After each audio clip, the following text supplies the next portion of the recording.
प्यारे बच्चों, आज हम अध्याय 6 रेखा एवं कोण के अंतर्गत प्रश्नावली 6.2 का अध्ययन करेंगे। इसमें पहला प्रश्न है आकृति 6.28। तो यहाँ पर एक आकृति दी गई है। इसमें x और y का मान ज्ञात कीजिए और फिर दर्शाइए कि AB is parallel to CD, यानी AB जो है वो CD के समांतर है। तो यहाँ पर हमें दिख रहा है कि ये एक लाइन खींची है AB और नीचे दूसरी लाइन है CD और इन्हें एक तिरछी लाइन काट रही है। तो कुछ कोण यहाँ पे बन रहे हैं। तो इस कोण में हमें यहाँ पर कुछ मान दिए हैं, जैसे इस कोण का मान हमें 50 डिग्री दिया है और इसका मान 130 डिग्री दिया है। और इन दोनों कोणों के आधार पर ही हमें इस कोण x और y के मान ज्ञात करने हैं। और उसके पश्चात ये दर्शाना है कि ये जो रेखा AB है वो CD के समांतर है। तो यहाँ पर देखिए x का मान कैसे ज्ञात करेंगे। अगर हम देखें तो x और 50 डिग्री दोनों क्या है, इस एक रेखा पर, तिरछी रेखा पर स्थित हैं और ये दोनों मिलके यहाँ पर रैखिक युग्म का निर्माण कर रहे हैं। तो हम जानते हैं कि रैखिक युग्म का जो कोण होता है वो क्या होता है, 180 डिग्री होता है। तो x और 50 डिग्री का दोनों का योग कितना होगा, 180। तो हमने लिखा है x + 50 डिग्री = 180 डिग्री। तो अब ये हमें समीकरण प्राप्त हुआ है, इसे हम हल करेंगे x के लिए। तो यहाँ हम 50 डिग्री को इस साइड ले जाएंगे तो हमें x = प्राप्त होगा 180 - 50 डिग्री। ये प्लस में था, यहाँ के माइनस में हो गया। तो 180 में से 50 घट के x का मान कितना प्राप्त हुआ है, 130 डिग्री। ठीक, तो x का मान आया 130 डिग्री। अब हमें y का मान ज्ञात करना है। अब हम देखेंगे कि ये जो 130 डिग्री का कोण है और y है, ये दोनों किस प्रकार के कोण हैं। यहाँ पर दो रेखाएं एक दूसरे को प्रतिच्छेद कर रही हैं। तो इस पर जब दो रेखाएं एक दूसरे को प्रतिच्छेद करती है तो वहां पर जो बने हुए कोण होते हैं वो क्या होते हैं, शीर्षाभिमुख कोण कहलाते हैं, वर्टिकली अपोजिट एंगल।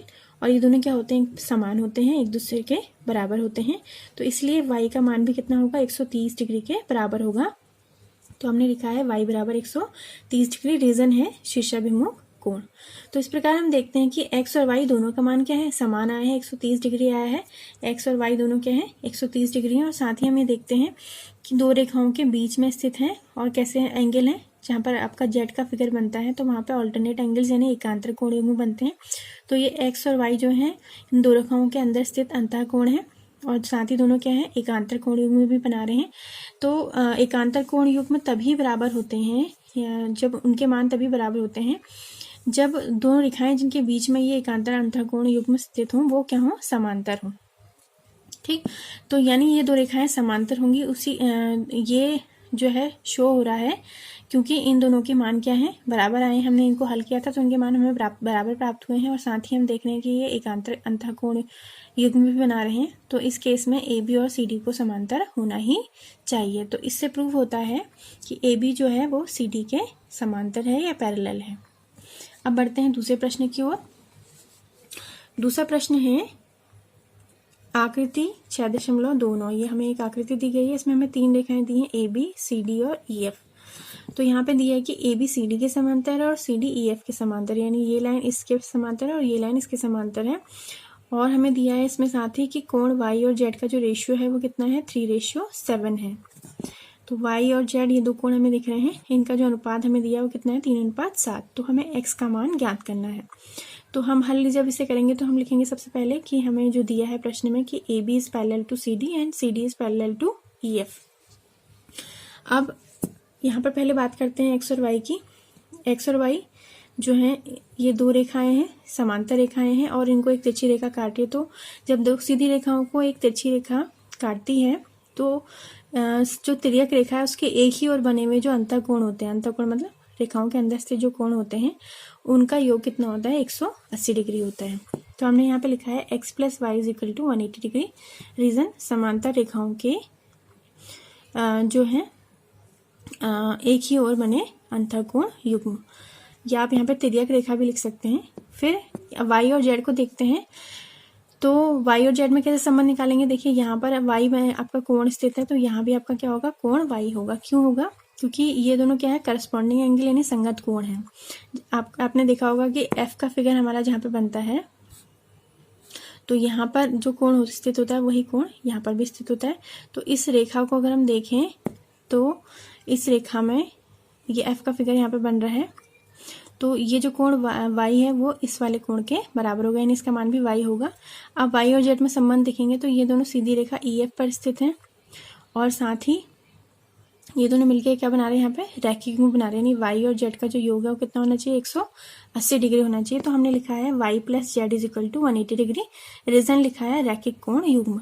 तो ऊपर वाले समीकरण को हमने नेम दे दिया समीकरण नंबर 1 और दूसरे को हमने समीकरण नंबर 2। अब हमें यहाँ पे रेशियो दिया है वाई और जेड का 3:7। तो हमने लिखा है दिया है वाई अनुपात जेड बराबर 3:7। तो जब आपको अनुपात दिया रहता है तो क्या कर लेते हैं, उनको हम किसी टर्म में कन्वर्ट कर लेते हैं। तो हमने मान लिया Y is equal to 3a और z is equal to 7a। हम यहाँ पे x क्यों नहीं लिख रहे हैं, क्योंकि x हमें ऑलरेडी यहाँ पे सिंबल यूज हो रखा है, तो हम किसी और चर राशि का प्रयोग करेंगे। तो हमने y बराबर 3a और z बराबर 7a मान लिया। अब इस समीकरण नंबर 2 में हम इन दोनों के मान रख देंगे, ये वाले मान जो हमने भी माने हैं 3a और 7a। तो समीकरण 2 से हमें पता है y plus Z is equal to 180 degree.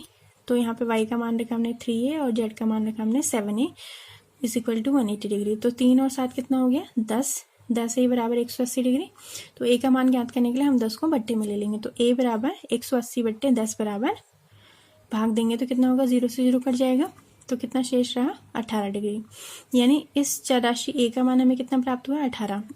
तो ये अभी चर राशि a का मान है, किसी कोण का मान हमें प्राप्त नहीं हुआ है। कोण का मान जब तक प्राप्त होगा जब हम इस a का मान इस 3a और 7a में रख देंगे। तो y हमने कितना माना था 3a माना था, तो 3 को हम a की वैल्यू 18 से गुणा करेंगे। तो 3 गुणा 18, 18 54 और z हमने माना था 7a।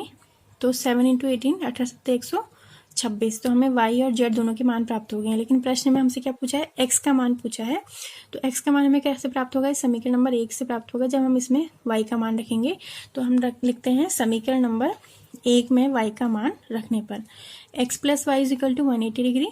तो हम यहाँ पे x लिखेंगे और y का मान हमें कितना प्राप्त हुआ था 54। तो यहाँ पे 54 डिग्री लिखा है बराबर 180। अब इस 54 का पक्षांतर करेंगे x का मान निकालने के लिए। तो ये प्लस से यहाँ पे जाके माइनस में हो जाएगा। तो x बराबर 180 डिग्री माइनस 54 डिग्री यानी कि 126 डिग्री। तो x का मान हमें जो प्राप्त हुआ है वो कितना हुआ है 126 डिग्री प्राप्त हुआ है। तो इस प्रकार आज के वीडियो में हमने प्रश्नावली 6.2 का पहला और दूसरा प्रश्न हल करना सीखा। उम्मीद है आपको हल समझ में आए होंगे। मिलते हैं अगले वीडियो में।